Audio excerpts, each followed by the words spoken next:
Welcome दोस्तों, देवभूमि education point में आपका स्वागत है। तो एलटी भर्ती जैसे कि आपको पता था उत्तराखंड में आने वाली थी। यूके ट्रिपल एससी के द्वारा जो है बता दिया गया था 10 मार्च को एलटी की परीक्षा करा दी जाएगी, लेकिन इस बीच अभी तक फॉर्म नहीं आए। तो इसका मतलब है कि 10 मार्च को एलटी की परीक्षा भी होना यहाँ पर संभव नहीं लग रहा है, क्योंकि लगभग जो है अभी पहले तो बहुत ज़्यादा समय मिलता था यूके ट्रिपल एससी के द्वारा दिया जाता था, लेकिन अब समय यूके ट्रिपल एससी के द्वारा कम दिया जाता है। लगभग 22 दिन का समय तो अभी भी दिया जाता है यूके पीएससी की तरह। तो यहाँ पर देखेंगे उसके बाद फिर 5-10 दिन का समय आपको जो है करेक्शन के लिए दिया जाता है। तो कुल मिला के ये है कि 10 तारीख को परीक्षा एलटी की नहीं होती है। लेकिन अब यहाँ पर एक इन्फॉर्मेशन निकल कर आई है। जो बेरोजगार बीएड प्रशिक्षित नौजवान हैं वो मरतोलिया जिससे मिले थे, उन्होंने एलटी विज्ञापन जारी करने की मांग उठाई थी। तो आलोक नोटियाल अजय जोशी ने कहा कि आयोग ने पूर्व में जारी जो कार्यक्रम था उसके अनुसार 10 मार्च को आयोजित कराने की घोषणा की थी, लेकिन विज्ञप्ति अभी तक जारी नहीं हुई। इससे जो युवा हैं उनकी पढ़ाई लिखाई जो तैयारी है उसकी वो प्रभावित हो रही है। ये इन्होंने वहाँ पर बात की है। समझते हैं ये क्यों लेट हो रहा है और इन सारी चीज़ों पर थोड़ा प्रकाश डालते हैं और क्या इन्फॉर्मेशन आई है इस पर भी चर्चा करते हैं। दोस्तों, पुरानी नियमावली जो थी, जो ड्राइंग के पदों को लेकर के थी, तो उसके आधार पर ही उसी नियमावली के वजह से जो है ये भर्ती अभी तक थोड़ा लटकी हुई है। अभी इसका विज्ञापन जारी नहीं हुआ है। तो शिक्षा विभाग के द्वारा रोक के बावजूद एलटी भर्ती में कला वर्ग की पुरानी नियमावली ही भेजने के चलते 1571 पदों के लिए प्रस्तावित भर्ती अटक गई है। ऐसे में उत्तराखंड अधीनस्थ सेवा चयन आयोग का भर्ती कैलेंडर भी गड़बड़ा रहा है। शिक्षा विभाग जनवरी में कला विषय के 270 पदों के साथ एलटी के कुल 1571 पदों का अधियाचन उत्तराखंड अधीनस्थ सेवा चयन आयोग को भेज चुका है। विभाग ने इसमें कला विषय के लिए पुरानी नियमावली ही भेजी है। ठीक है, तो ये ध्यान देने वाली बात है। जो कला विषय है ड्राइंग के लिए पुरानी नियमावली ही भेजी है, जिसमें नॉन बीएड अभ्यर्थियों को भी आवेदन की अनुमति है। दिक्कत यह है कि पिछली भर्ती के मामले में हाईकोर्ट नॉन बीएड के अभ्यर्थियों पर रोक लगा चुका है।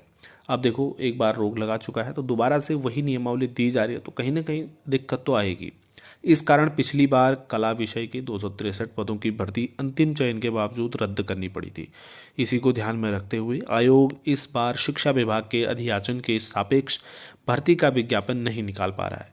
आयोग के अध्यक्ष जीएस मर्तोले ने बताया कि चूंकि नॉन बीएड को हाईकोर्ट पहले प्रतिबंधित कर चुका है, ऐसे में शिक्षा विभाग के स्तर पर बिना नियमावली के बदलाव किए इन पदों को भरना मुमकिन नहीं है। उन्होंने कहा, आयोग के पास कला विषय के अलावा शेष विषयों का अधियाचन जारी करने का विकल्प है, लेकिन इस कारण कला विषय की भर्ती लटक जाएगी, जबकि इस विषय की भर्ती में पूर्व में ही 3 साल की देरी हो चुकी है। ऐसे में शिक्षा विभाग को समय से नियमावली में संशोधन के लिए पत्र लिखा गया है। तो यहाँ पर देखिए आप, क्यों आप लोगों के कमेंट्स आ रहे थे बहुत सारे। मैं वीडियो बनाने की कोशिश कर रहा था, लेकिन समय के अभाव की वजह से वीडियो नहीं बना पा रहा था दोस्तों आप लोगों के लिए। तो यहाँ पर देखिए, ये इन्फॉर्मेशन आज आ भी चुकी है, ये बात की पुष्टि भी हो चुकी है। हालांकि इसकी थोड़ा बहुत सुगबुगाहट हम लोगों को थी कि ये नियमावली की वजह से भर्ती का जो विज्ञापन है अभी तक देखने को नहीं मिला है, जबकि ये आ जाना चाहिए था, आ जाएगा। इसमें दो पक्ष हैं। कई लोगों की तैयारी बहुत समय से चल रही है, तो उन लोगों का मानना है कि विज्ञापन जल्दी से आ जाता और जल्दी 10 मार्च को ही परीक्षा हो जाती। लेकिन कुछ लोगों का है कि नहीं, एक आध 2-3 महीने अगर हमको समय मिल जाता। और कई लोग ऐसे हैं जिन्होंने हाल फिलहाल में बीएड किया है, हाल फिलहाल में तैयारी शुरू किया। तो दो हर कहीं पर हर चीज़ की जो है एक दो पहलू होते हैं, दो मान्यताएँ होती हैं। कहीं पर भी किसी भी चीज़ में एक राय किसी की भी नहीं हो सकती है। तो ये चीज़ था, आप लोगों का क्या मानना है, क्या सोच है, ये ध्यान दे आप जो है कमेंट सेक्शन में करें दोस्तों। और उसके बाद जो है ना, यहाँ पर जो भी चीज़ निकल कर आती है सामने वो आप तक पहुँचाएंगे। और जैसे ही नियमावली फिक्स होती है या फिर आगे का क्या डिसीजन ये लोग लेते हैं, उस आधार पर जो है नई जानकारी निकल कर आएगी, आप लोगों को दे दी जाएगी।